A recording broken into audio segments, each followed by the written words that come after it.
Olá, chegamos para mais uma lição em dose dupla. Que bom que você está conosco aqui, ouvindo o nosso podcast, também assistindo no Facebook e YouTube.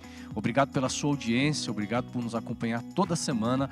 Podcast, programa Lição em Dose Dupla, onde nós conversamos, dialogamos, debatemos aqui assunto da lição da Escola Sabatina, que durante este trimestre estamos falando sobre a promessa, a aliança eterna de Deus, tema maravilhoso. Olha como tem sido uma bênção estudar junto com você, de nós cada semana com convidados especiais aqui, dialogarmos sobre este tema que vai percorrendo por toda a Escritura. E nesta semana, a lição de número 8 aqui do nosso podcast é a lei da aliança. Daqui a pouquinho nós vamos já entrar debatendo, conversando, dialogando.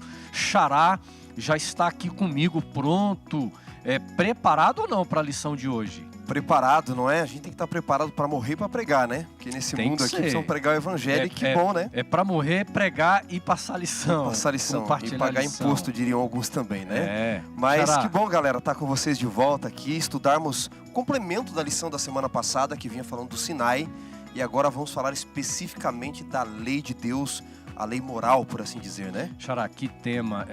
Eu me empolgo muito com a lição da Escola Sabatina e cada semana o autor tem ampliado, né? Exatamente. É um estudo progressivo que vai montando um quebra-cabeça, mais ou menos assim. Eu até diria que ele começou do macro para o micro agora, não é? Ele veio na aliança do Sinai, ele veio falando de Abraão, daí foi para um povo, agora o Sinai, e agora ele vai especificamente para os aspectos da lei dentro desta aliança.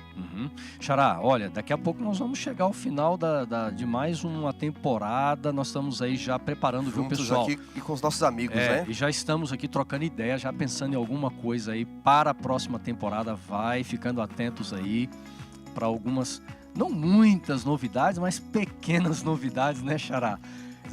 Mas a palavra vai ser uma de Deus bênção. será a mesma, né? Mas exatamente, né? A lição vai continuar em dose dupla ainda, eu e Xará, aqui coordenando, né? A gente levando esse bate-papo tão gostoso aqui, como é bom estar com vocês. Xará, hoje tem um convidado, rapaz. Vem de longe, né? De longe. Esses camaradas que são de longe aí são abençoados, terras longínquas, mas o lugar onde Deus tem habitado, onde muita coisa boa acontece. Longe do nosso ponto aqui, né? Do nosso ponto só de dizer vista. isso. De nós aqui, para quem está do lado de lá, tem muita coisa perto também. Exatamente. Mas eu quero chamar, Xará, hoje, bora lá. Xará do meu pai, rapaz. Então aqui é só charás hoje. Xará do meu pai. Bem-vindo, pastorzão. Eliazar. Tudo bem, pastor Eliazar? Opa, excelências! Tudo bem? Seja bem-vindo à lição em dose dupla. Obrigado. Aí parece que o negócio hoje tá bom, né? Só charás, Wandersons, Eliazar. Pois é, rapaz. Olha, e é difícil encontrar uma pessoa que tem o mesmo nome que eu. Olha, Wanderson é mais fácil do que Eliazar. Pela primeira vez estou encontrando aí um xará que é o seu pai, né, excelência? É isso aí, rapaz. Inclusive, ele tá assistindo aí o lição em dose dupla, viu? Ele não perde.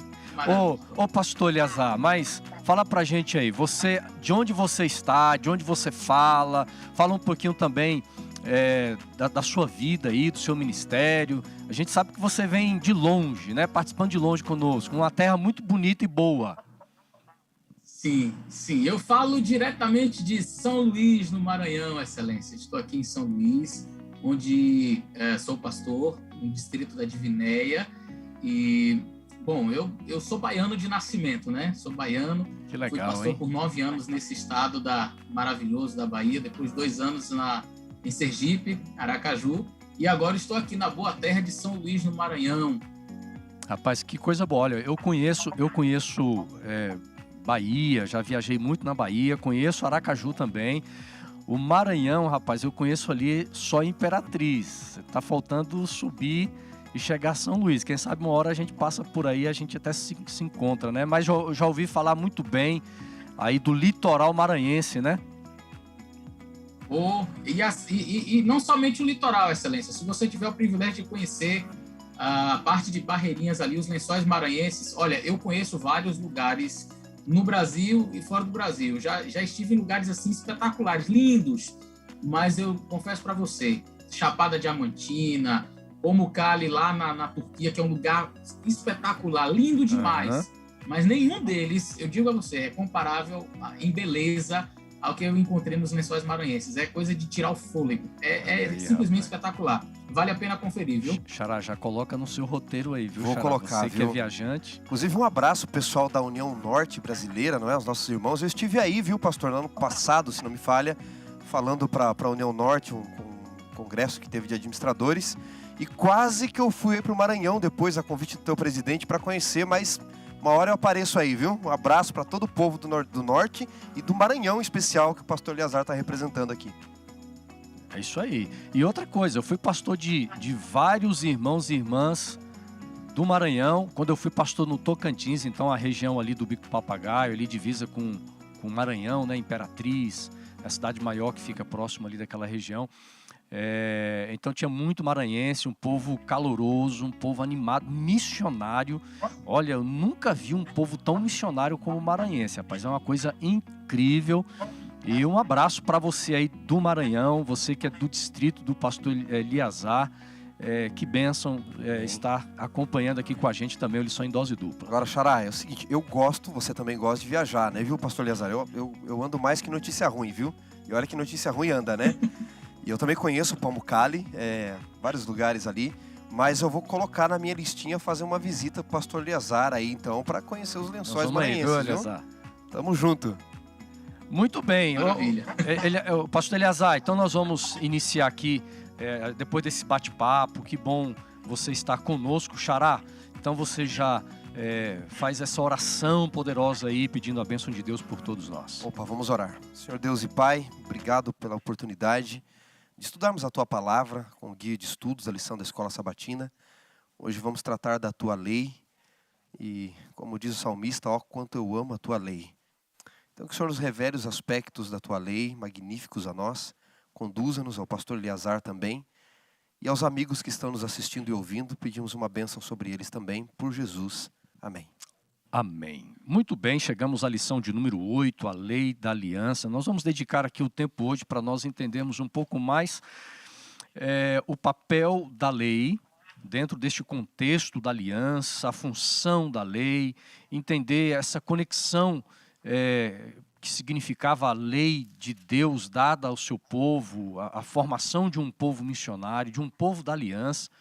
E nós vamos procurar também entender, Xará e pastor Eleazar, essa questão muito interessante que as Escrituras apresentam para nós sobre a eleição, né? O povo eleito, o povo escolhido. Nós vamos daqui a pouquinho falar sobre isso, mas eu já quero jogar aqui o texto principal da lição, Deuteronômio capítulo 7, verso 9, Xará. Você está com a sua Bíblia aberta aí. Esse texto é fundamental para a gente poder compreender todo o contexto da lição. Maravilha. Na minha versão aqui, que é a Almeida Revista Atualizada, diz assim: saberás, pois, que o Senhor teu Deus é Deus, o Deus fiel, que guarda a aliança e a misericórdia até 1000 gerações aos que o amam e cumprem os seus mandamentos. É interessante aqui, Xará, essa questão de Deus guardar a aliança. Já mostra a fidelidade dele, a seriedade dele com a aliança, mas a expressão também até 1000 gerações aos que o amam e cumprem os seus mandamentos. Algumas expressões na Bíblia são interessantes. Exatamente. Muitas, é claro, que são literais, outras são simbólicas, né? Uhum. E esta expressão do fato de Deus ser fiel à sua aliança até 1000 gerações, o que a gente podia entender já de cara aí? Algumas expressões numéricas, elas são recursos de linguagem, não é? Deus acaba usando às vezes de hipérbole, de metáfora, não é? Como a gente diz às vezes, eu estou morrendo de fome. Você não está morrendo, não é? Geralmente, principalmente nós que temos uma situação melhor, não poderíamos dizer isso, não é? Financeira média baixa que seja, não está abaixo da linha da pobreza, você não está morrendo de fome. Você está com fome naquele momento, mas a gente usa essas expressões. Estou morrendo de fome. É um exagero, hipérbole, não é, da linguagem. E Deus aqui ele está se valendo do recurso de linguagem para dizer que Ele vai cumprir com todos aqueles que guardam os seus mandamentos. Até 1000 gerações, não é que depois de 1000 Ele não vai cumprir mais. Ele está dizendo o seguinte, diante das limitações de vocês, é muito o que eu vou fazer, não é? Para gerações que vocês não vão conseguir atingir Assim como ele vai dizer depois que ele visita a iniquidade de pais e filhos até a terceira e quarta geração dos que não cumprem. Quer dizer que depois da quarta geração, se não cumprir, está tudo certo. Deus não enxerga mais. Não, o que ele está dizendo é o seguinte, que as consequências do pecado ali, elas acabam visitando outras gerações. Mas aqui ela está nos dizendo que Deus ele é fiel com todos aqueles que cumprem, gerações que nós nem poderíamos atingir. Se cumprirem, ele será fiel. É verdade. Agora, pastor Eleazar, diante de uma sociedade que sempre teve uma tendência à infidelidade, não só nos dias de Israel, hoje também, o texto bíblico fala, ele é o Deus fiel. Eu enxergo isso como uma fortaleza, como algo que vem para nós assim, com tanta garantia da parte de Deus, né? Neste relacionamento comigo, com você, com o povo dele, do passado, do presente. Um Deus que é fiel, independente de qualquer coisa. A fidelidade de Deus, ela não é condicionada à fidelidade humana. E amém por isso. A gente vai perceber, eu me recordo de um texto bíblico, onde diz que se nós o negarmos, ele nos negará. Se fizermos isso, ele também fará. Mas aí diz assim, se formos infiéis para com ele, ele permanece fiel.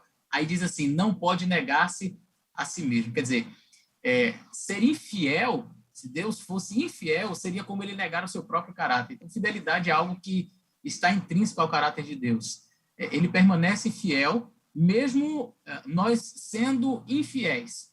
Mesmo com as fragilidades humanas, mesmo com as debilidades humanas, Deus ele sempre permanecerá fiel em suas promessas. E aí a gente já fica se questionando, e como é que a gente pode entender isso no que diz respeito, por exemplo, à incondicionalidade da aliança? Será que se Deus, então, ele é fiel para sempre, independentemente do que eu faça, ele vai cumprir mesmo assim, e a gente vai receber, por exemplo, a salvação e vai permanecer na aliança de Deus eternamente, mesmo fazendo o que é errado? Eu acho que é isso que a lição vai trabalhar aí de maneira bem interessante hoje. Show de bola. E aí, veja bem, dentro desse contexto de fidelidade do Senhor, é muito lindo quando o autor da lição e a própria Escritura vai nos trazendo aqui, vai revelando o fato de Deus escolher. E é claro que o texto de Deuteronômio capítulo 7, versículo 7, nós vamos ler aqui o texto bíblico, né? Deuteronômio, no capítulo 7, verso 7, é um texto fundamental para a gente poder compreender aqui.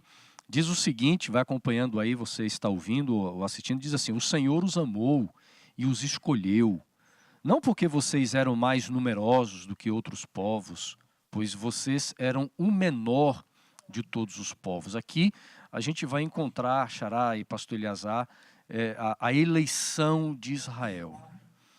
Dentro do mundo teológico, há um conflito, às vezes, de ideias e de compreensão conceitual do que significa eleição, né? Como é que nós podemos entender, biblicamente, alinhado com todo o contexto bíblico, esta palavra, eleição, esse conceito de eleição em relação ao povo de Israel no passado? Mas é claro que a eleição tem um desdobramento também na escolha, né, de Deus, seu povo nos dias de hoje, né? Porque há uma divergência, Xará, nesse tema em relação à eleição de Israel e à eleição de pessoas nos dias atuais. Esse tema ele é tão profundo, né, que ele percorreu Agostinho, Tomás de Aquino, João Calvino. O calvinismo entendeu uma eleição da graça, onde aqueles que são eleitos serão salvos. Armínio contestou, né, o arminianismo. E chega até os nossos dias. Mas quando nós vamos para as Escrituras Sagradas, não é? Eu gosto de um texto de Ellen White, autora americana e voz profética ao Adventismo. Ela diz que Deus, por exemplo, não rejeitou Esaú a preferência de Jacó. Não, deu escolha para os dois. Esaú não quis primogenitura, Esaú banalizou a primogenitura, vendeu por um guisado e um prato de lentilha. Deus não rejeitou desta forma. Então, quando nós lemos esse texto de Deuteronômio 7, verso 7, e aí completa, não é? O verso 8 diz, mas porque o Senhor vos amava para guardar o juramento que fizeram os vossos pais, etc. Nós vemos que é uma eleição de amor. Israel não era melhor, Israel não era mais forte, Israel não era mais numeroso. E Paulo vai nos dizer depois que Deus escolhe as coisas loucas deste mundo para envergonhar as sábias e as fracas para envergonhar as fortes. Como Deus queria escolher um povo para ser o seu representante, Deus, por ser Deus, tem o direito de escolher quem Ele quiser. Mas essa escolha não é apesar dos outros, como já falamos aqui, mas é por causa dos outros. Ele faz isso com Abraão, para abençoar os outros. Agora, Deus poderia trabalhar com qualquer um outro povo? Poderia. Mas Ele escolhe trabalhar com Israel, e eu penso às vezes que Deus até escolhe o mais difícil. Então significa que Deus, ao escolher Israel, não rejeita os demais, Não, né? é por causa deles, não é? Exatamente. E veja, se Deus escolhe alguém mais forte, um povo mais forte, mais sábio, os outros poderiam pensar, bom, esse povo não é o melhor, é por isso que Deus o escolheu.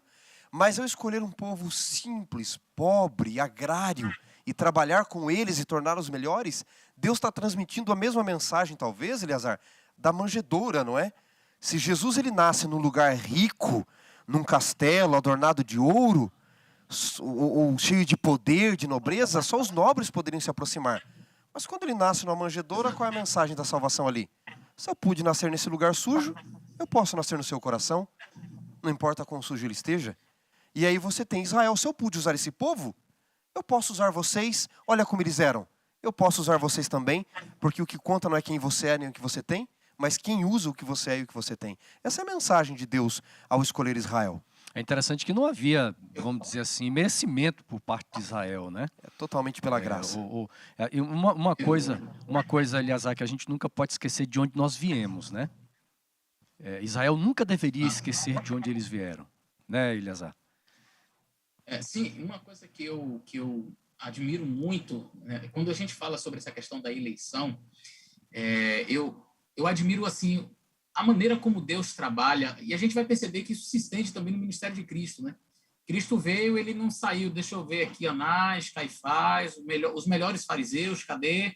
Deixa eu escolher aqui Nicodemos, deixa eu selecionar essa turma aqui, os melhores. Ele vai no pescador, um cara que não tinha noção da linguística, um indivíduo bruto, ignorante, e ele vai escolhendo quem ninguém escolheria, não é? Mas por que Deus escolheu aqueles? Como o nosso amigo Wanderson falou, parece que Deus escolhe o mais difícil em benefício dos outros. Agora, eu costumo dizer em relação à eleição que a presciência de Deus, o fato de Deus saber o futuro, ela não é causativa. A presciência de Deus ela não é causativa. Então, Deus ele sabe das coisas, ele sabe que vai acontecer, mas ele não causa, ele não, por exemplo, no caso de Jacó e Esaú, Deus escolheu Jacó, mas Deus escolheu Jacó para quê?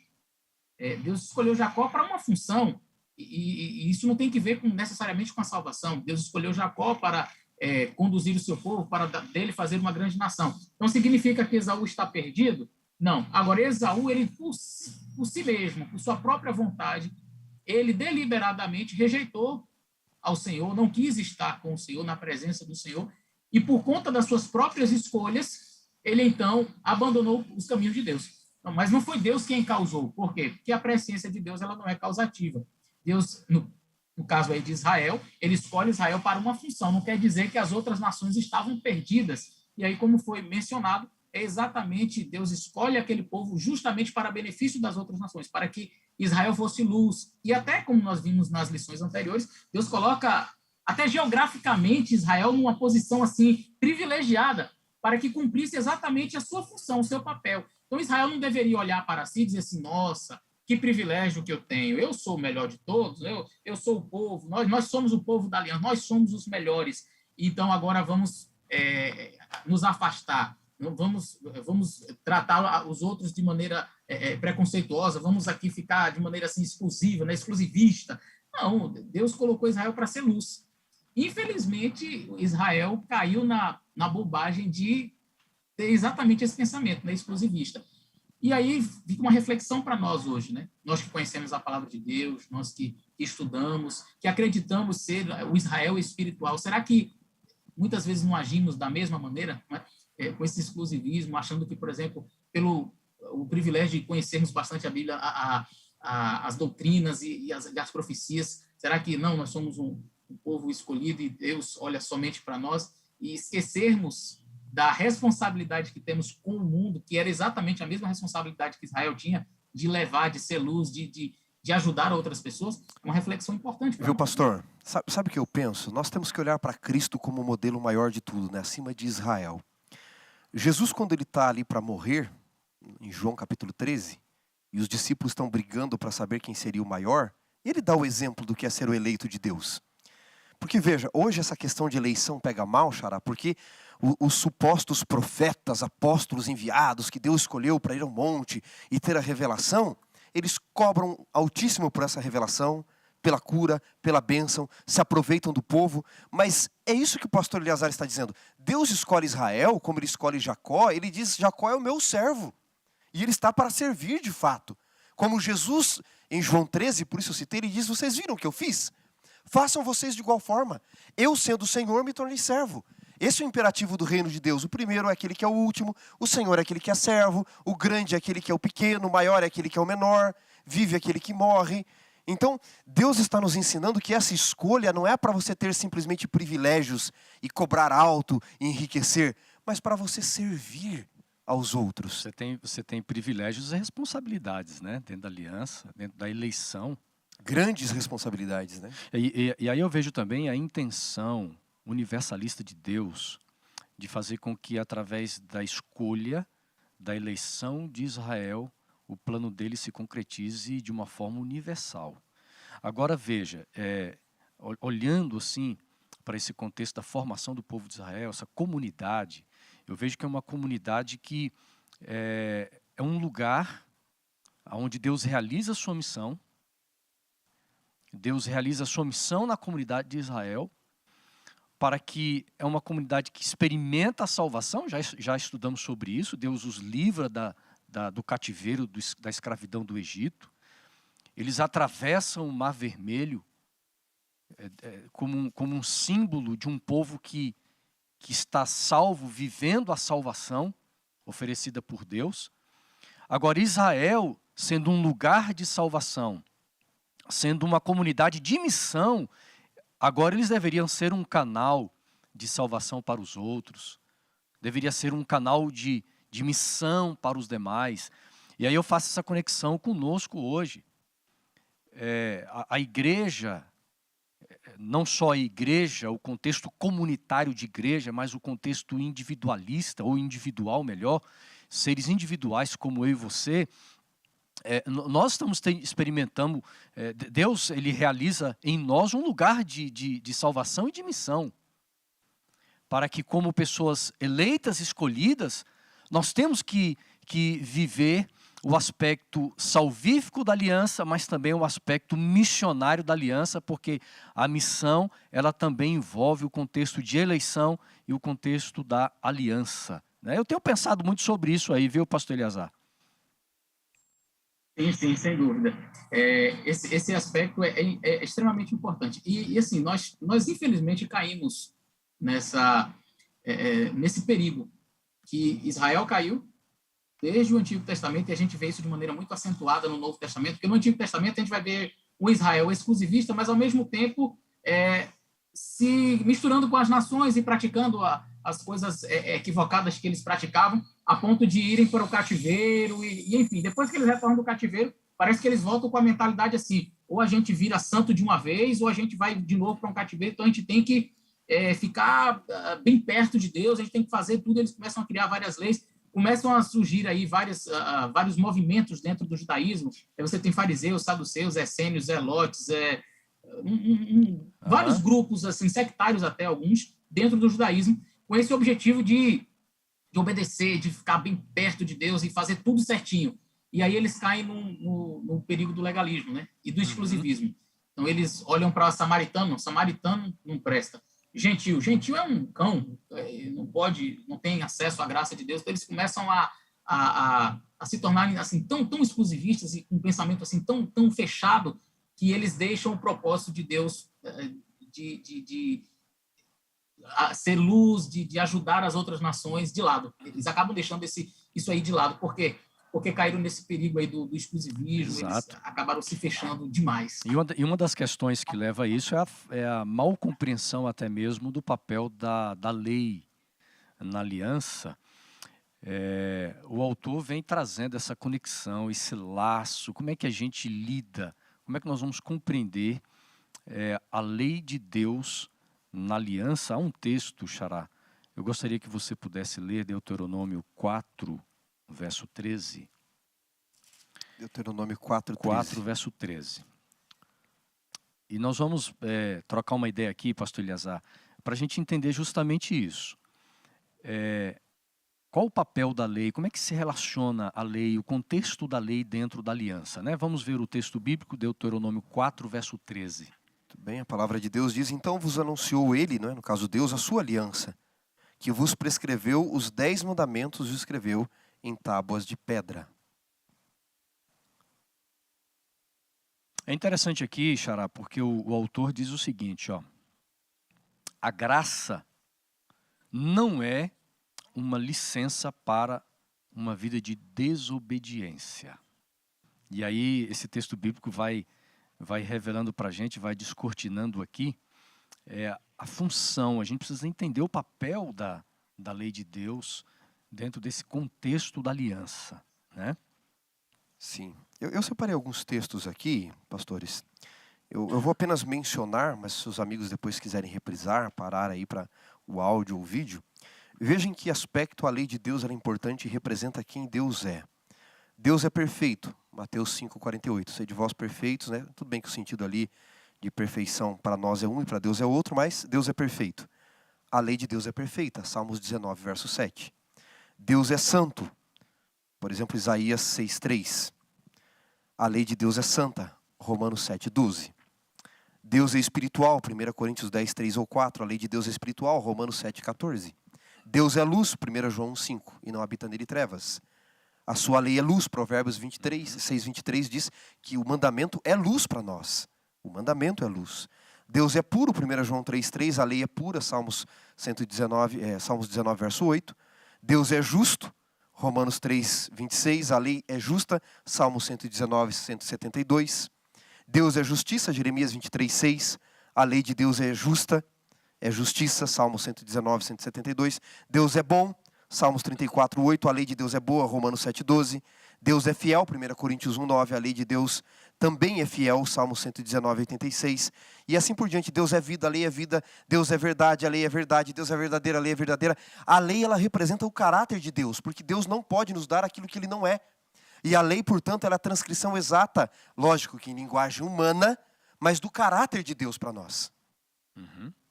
Excelência, se me permite, veja, eu acredito que um dos paradoxos assim, mais complicados de algumas pessoas assimilarem, mas que quando bem compreendidos, eles acabam se tornando uma bênção para nós, é exatamente essa compreensão da aliança ser pela graça e a necessidade de uma obediência à lei. Algumas pessoas simplesmente não conseguem entender e enxergam que, de fato, existiria aí um grande paradoxo. Olha, se Deus ele nos convida para a sua aliança, se nós entramos numa aliança com Deus pela graça, não, como foi mencionado logo no início desse nosso estudo, dessa nossa conversa, nós entramos numa aliança, Israel entrou numa aliança com Deus não porque era merecedor, não porque era bom, não porque era o melhor, mas porque era o mais frágil, porque não valia nada, e Deus diz, eu quero você.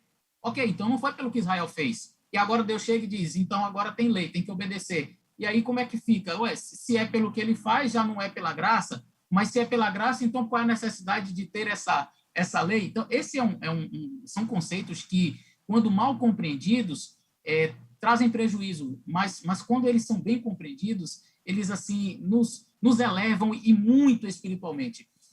Eu digo que a lei, ela não é a condição para você receber a aliança, mas para você permanecer dentro dela. E aí, a lição faz um comparativo que é muito interessante, que vale a pena mencionar aqui, a questão do casamento.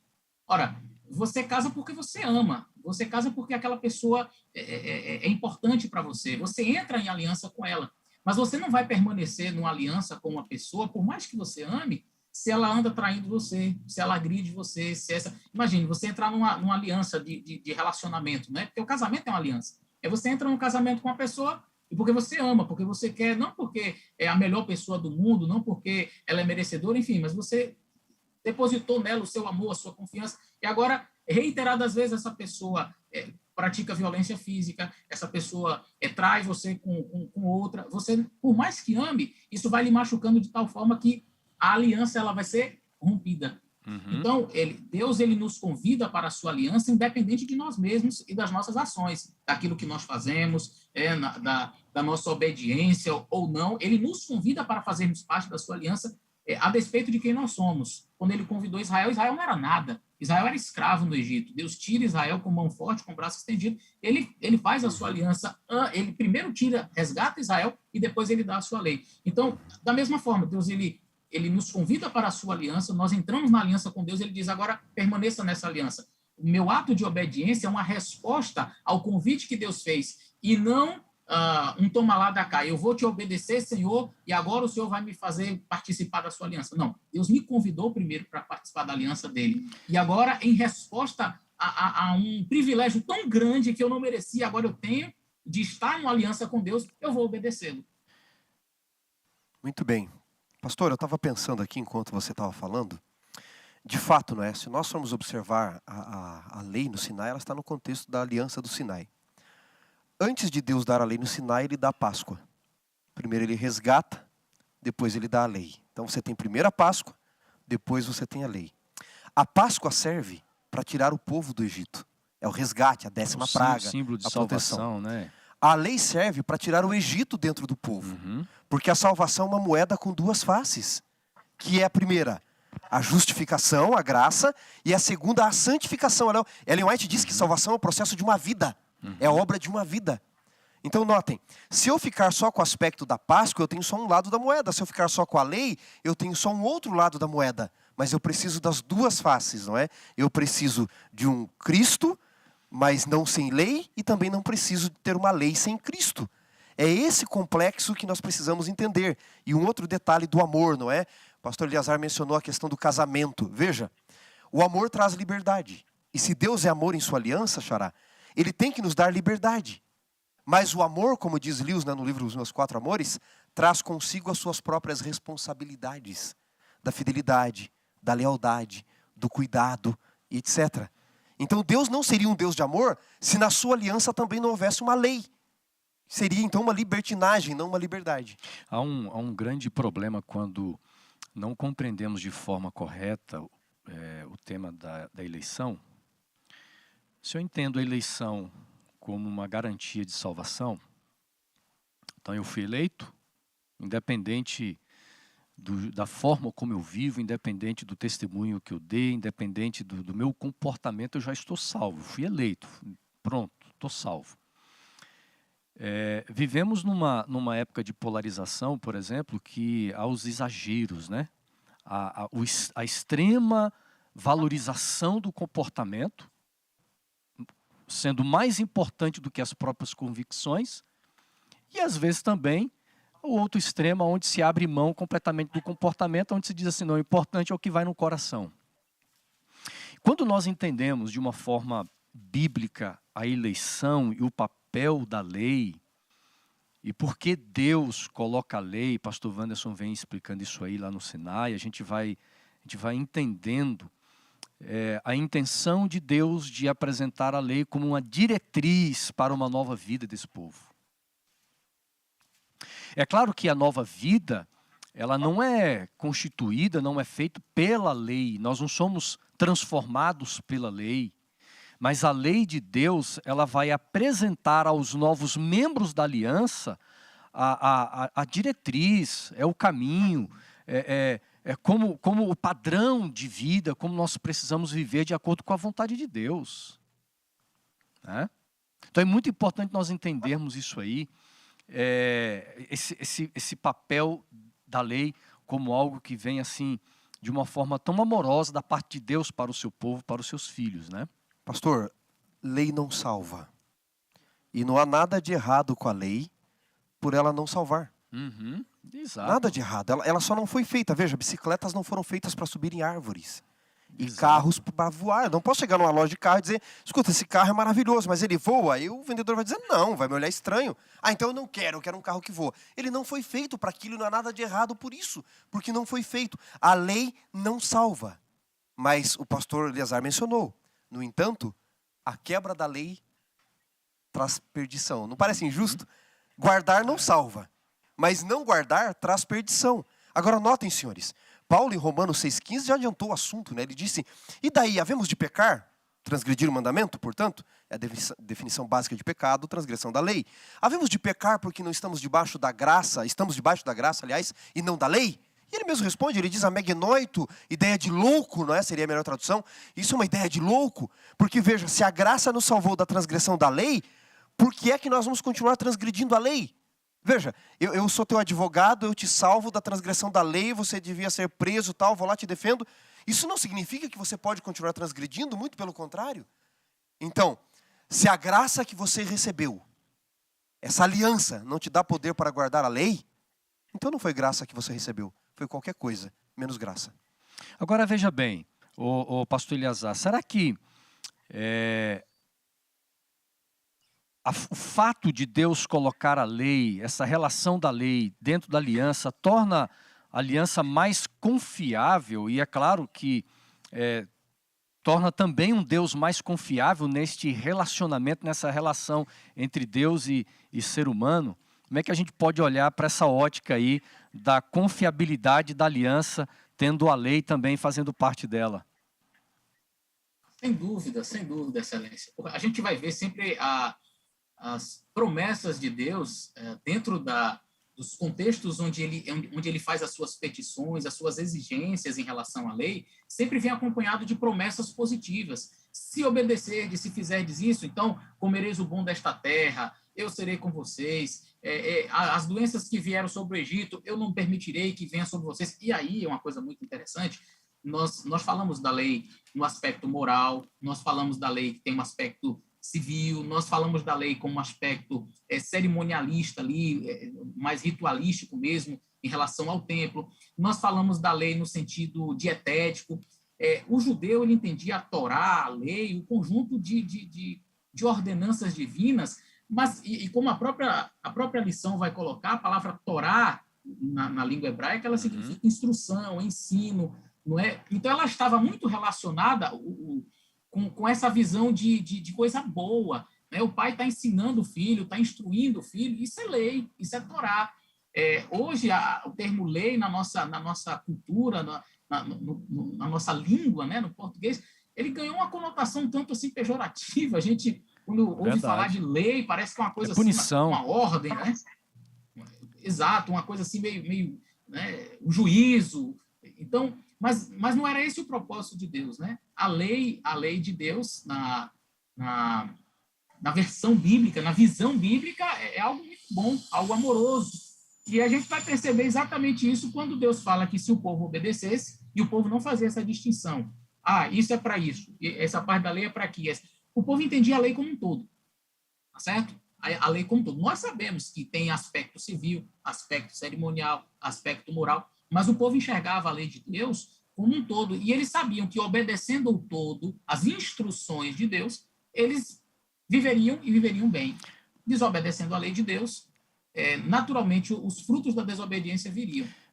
Então, se me permite rapidamente, foi descoberto umas múmias, se não me falha a memória, a Universidade de Oxford, ou foi Cambridge, não me recordo agora, eles fizeram um estudo para determinar a causa-mortes, né, daquelas múmias, e aí descobriram uma infinidade de doenças que aquelas múmias tinham, câncer, doenças que são comuns a nós hoje, tétano, e as mais variadas doenças que a gente encontra hoje. E aí a gente vai perceber que, inclusive, a triquina, né, a triquinose, é resultado da ingestão da carne de porco, por exemplo. Então Deus dizia, olha, não coma. Se você comer, eu não posso livrar você. Mas se você não comer, aquelas doenças que estavam lá no Egito, eu não vou permitir que chegue até vocês. Então, as prescrições, as instruções de Deus eram sempre um ato de amor para com o povo, dizendo assim, olha, se vocês me obedecerem, vai dar tudo certo. Agora, como é impressionante, Eleazar, você explicando esse conceito de lei, Torá. Fiquei pensando aqui, Xará, como o ser humano consegue estragar aquilo que é belo? Tornar feio o que é bonito, tirar significado daquilo que tem valor. E ao longo da história é o que o ser humano faz. Por exemplo, a própria lei. A lei é algo tão extraordinário que Deus deixou para o ser humano. E sempre quando pensamos em lei, a dificuldade que nós temos de relacionar lei com aquilo que é belo, com aquilo que é libertador, com aquilo que é prazeroso. Até no fato de ensinarmos as crianças, os nossos filhos, né? Esse foi um dos grandes problemas nos dias de Jesus, porque a lei se tornou algo tão pesaroso, um fardo tão grande, que eles não conseguiam extrair, por exemplo, da guarda do sábado, o verdadeiro significado. E ao longo dos séculos, a própria beleza da religião, a própria beleza de um Deus Salvador também foi desfigurado. E a história bíblica é a história também de um resgate da imagem de Deus, do caráter de Deus. E a Bíblia, né, Apocalipse, vem enfatizando aqui os mandamentos, a guarda da lei, para restaurar o verdadeiro significado, não só da lei, mas restaurar o verdadeiro significado do caráter de Deus que é revelado por esta lei. Xará, eu tenho a impressão que nós não só pervertemos o que era belo que Deus criou, como nós temos uma tendência como cristãos em diminuir aquilo que Deus fez. Nós não entendemos os aspectos da lei. Precisamos falar dos 10 mandamentos, Êxodo 20, versos 3 em diante. Veja, o pastor Eleazar mencionou, a lei era uma só. Israel, de fato, sempre viu a lei como um só. Não havia divisão. Nós fazemos isso didaticamente, pedagogicamente, civil, moral, saúde, etc. E cerimonial, mas a lei era uma só. Nós dizemos no direito, Xará, que quanto mais o povo é ruim, quanto pior é um povo, mais leis ele tem. O Brasil, por coincidência, é um dos países do mundo que mais tem leis. Há alguns países de primeiro mundo que não tem nem 10% das leis que nós temos e vivem bem melhor. Quanto pior for um povo, mais lei vai ter que ter. Sabe por quê? Veja, um exemplo. Se todo mundo parasse no farol vermelho, não sei se aí na tua cidade o pessoal para, teria que ter uma lei dizendo para parar? Não. Quanto pior é um povo, mais lei tem que ter para eles, não é? Não era necessário, por que eu estou dizendo isso? Porque não era necessário a lei em tábuas de pedra. Eu vou ler aqui, vou citar um texto de Ellen White para vocês, mas confiram aí, vou até pedir para o pessoal colocar depois na tela.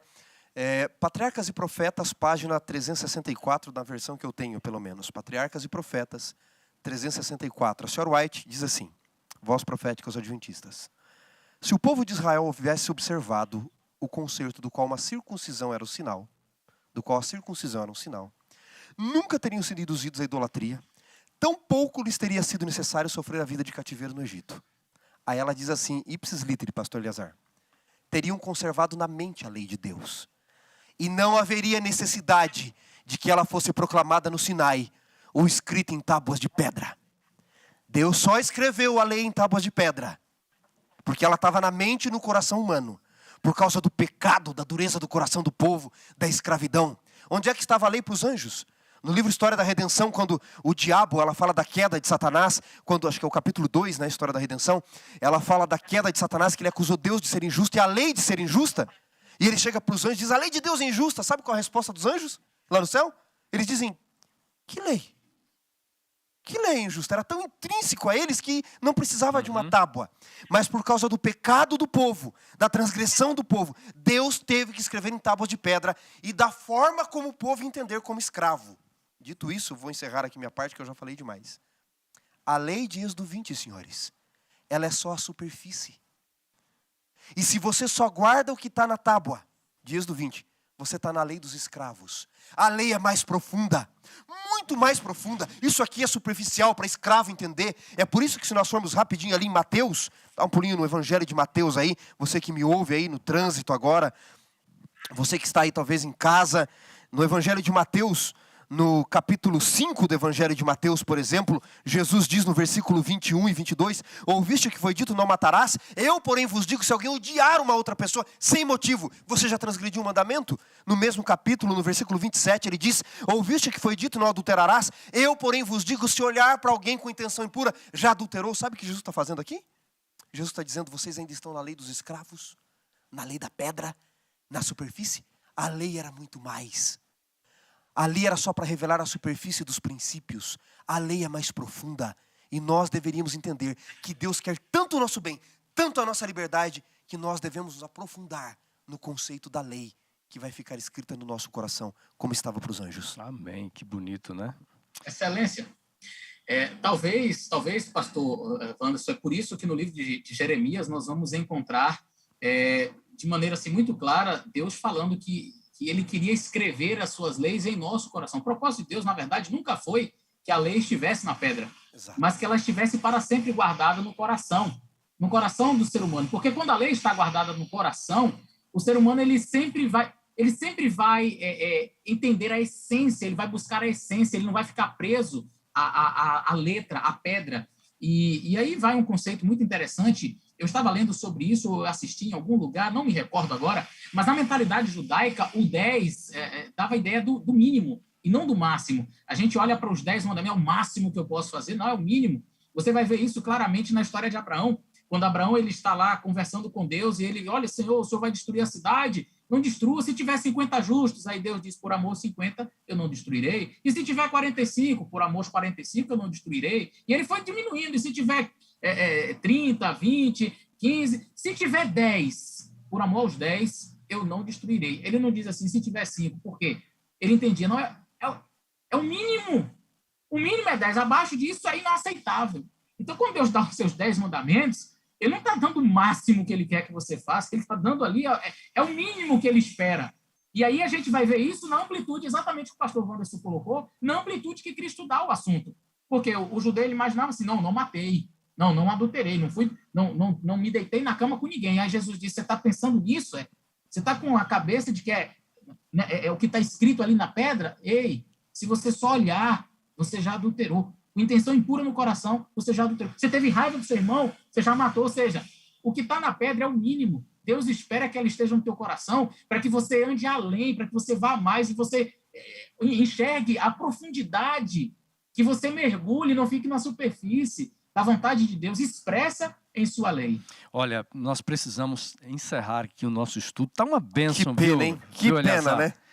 Eleazar, está uma benção. Passa rápido demais, né? Agora, é o seguinte, em 30 segundos, horário britânico aqui, tempo de inglês, vocês vão falar para quem nos assiste, para quem está nos ouvindo, muitas pessoas não podem ainda, quem sabe, encontrar alegria, essa felicidade na lei, sabe? Olha para a lei como aquilo que é péssimo, aquilo que é negativo, aquilo que reprime, aquilo que parece que tira o prazer da vida, né?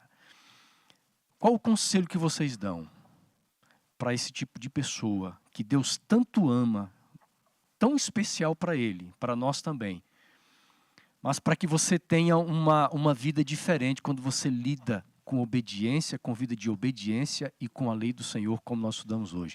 Xará, e aí, Eleazar, você vai terminar, tá bom? E aí, Xará? Deus é amor. Colegas e amigos que nos ouvem, a sua lei só pode ser amor. Ninguém nos daria lei se não nos amasse de verdade, no conceito bom do amor, não de exploração, de domínio, como alguns líderes criam leis abusivas. Se nossos pais não nos amassem, não dariam leis para nos proteger. A lei é de proteção, e porque Deus nos ama, a lei é de amor, para nos proteger. Por isso Jesus disse que a própria lei se resume no amor. E quanto mais eu amar, quanto mais parecido eu for com Deus, mais a lei vai se resumindo no amor. Se eu amar meu próximo, eu não preciso de um farol vermelho, eu não preciso de uma faixa, eu vou parar para ele. Se eu amar as pessoas como elas são, eu não preciso de uma lei que me diga que eu não posso tocar nas pessoas, fazer isso ou fazer aquilo. É o amor. Só vamos compreender a face correta da lei se nós entendermos que Deus é amor, que Ele nos transforma a sua imagem e, portanto, devemos amar. E quando amamos, obedecemos às leis. Amém. Olha, eu acho que a minha fala vai exatamente na direção do que o pastor Wanderson mencionou. Eu queria ler um texto de Ellen White, onde ela fala exatamente isso. Primeiramente, deve haver amor no coração antes que uma pessoa possa, na força e na graça de Cristo, começar a observar os preceitos da lei de Deus. Obediência sem amor é tão impossível. Veja que ela não coloca é difícil, é complicado. Não, ela diz assim, olha, obediência sem amor é tão impossível quanto inútil. Isso aqui é forte demais. Verdade. Obediência sem amor não é somente impossível, é inútil. E foi exatamente nesse perigo nesse erro, né, que os fariseus incorreram na época de Cristo. Eles prestavam uma obediência sem amor, o que era impossível, porque eles colocavam leis que nem eles mesmos guardavam, e era inútil. E ela termina dizendo assim: porém, onde o amor estiver presente, a pessoa ordenará sua vida naturalmente em harmonia com a vontade de Deus e expressa em seus mandamentos. Percebeu? A obediência, ela vem de maneira natural. Não é uma coisa forçosa, não é uma coisa obrigatória. Eu não faço porque eu não acordo pensando, bicho, eu tenho que obedecer hoje. Não. Ela diz aqui, olha, porém, onde o amor estiver presente, a pessoa ordenará sua vida naturalmente em harmonia. Quer dizer, flui, é natural. Eu não preciso fazer esforço para amar minha filha e dar um presente para ela e fazer. Quando eu compro um presente para minha filha, quando eu faço bem para ela, é porque eu a amo, é uma resposta natural. Obedecer à vontade de Deus, obedecer os seus preceitos, seus mandamentos, não será algo penoso ou que eu tenha que fazer assim, sabe, mecanicamente. Não, ele flui naturalmente, porque é resultado de um amor grandioso que eu tenho pelo meu Salvador. Que lindo, viu? Olha, valeu a pena pararmos esse tempo para nós conversarmos, dialogarmos sobre a aliança de Deus, a lei do Senhor, de uma forma tão bela como vocês apresentaram aqui, como nós dialogamos. Fica aqui a nossa gratidão, pastor Eliazar, pela sua participação no Lição em Dose Dupla. Que Deus abençoe você, Xará. Estamos sempre juntos, né? Valeu, Xará. Pastorzão, obrigado pela participação, hein? Foi uma bênção. Eu que agradeço, excelências. Eu agradeço muito. Infelizmente, nós chegamos ao final. Pastor Eliazar, nós sempre também terminamos assim, o convidado de fora, ele ora, né, por todos nós. Então, peça a bênção aí por todos que estão ouvindo, assistindo o nosso podcast ou acompanhando pelas redes sociais. Que Deus abençoe você. Nós vamos terminar, então, com a oração do pastor Eliazar. Muito obrigado, Senhor. Muito obrigado por esse estudo. Muito obrigado por tua graça. Muito obrigado por tua lei. Muito obrigado porque o Senhor nos concede um privilégio ímpar de entrar numa aliança contigo e permanecer nesta aliança com o Senhor, obedecendo ao Senhor. E tudo isso, Senhor, como resultado do nosso amor por ti. Ó Deus, ajuda-nos para que não sejamos mecânicos, para que não sejamos exclusivistas, mas que entendamos que neste relacionamento de aliança que temos com o Senhor, possamos ser luz. Que entendamos, Senhor, que a nossa responsabilidade, ela é tão grande quanto o privilégio que recebemos de entrar numa aliança com o Senhor. Abençoa, meu Deus, cada pessoa que nos assiste nesse momento, que nos ouve, que o Senhor possa abençoar os seus familiares, que as tuas bênçãos possam recair sobre cada um deles. Nos dá a tua graça constantemente e pedimos o perdão dos nossos pecados. Abençoa o ministério dos pastores Wanderson e o outro Wanderson, que o Senhor possa cuidar de cada um deles, em nome de Jesus. Amém.